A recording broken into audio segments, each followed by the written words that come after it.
Створаны ў 80-е гады мінулага стагоддзя, вядомы трыпціх упрыгожвае не толькі фасад прадпрыемства, але і галоўную магістраль горада, вуліцу Маскоўскую. Стварае знакавы каларыт. Пано выканана ў тэхніцы візантыйскай мазаікі. Дарэчы, у краіне цяпер яна нідзе не прымяняецца. Ініцыятарам надання трыпціху гісторыка-культурнай каштоўнасці стаў гарвыканкам, а аблвыканкам ініцыятыву падтрымаў.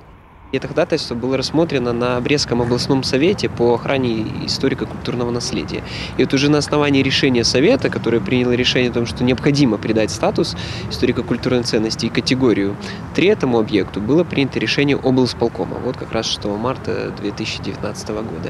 И вот уже решением облсполкома этому объекту, мозаичный триптих «Земля» в городе Бресте, придан статус и категория историко-культурной ценности. Пакуль аб рэстаўрацыі пытання не ўзнімаецца, ды і як аднавіць пано, калі тэхніка, у якой яно выканана, не выкарыстоўваецца.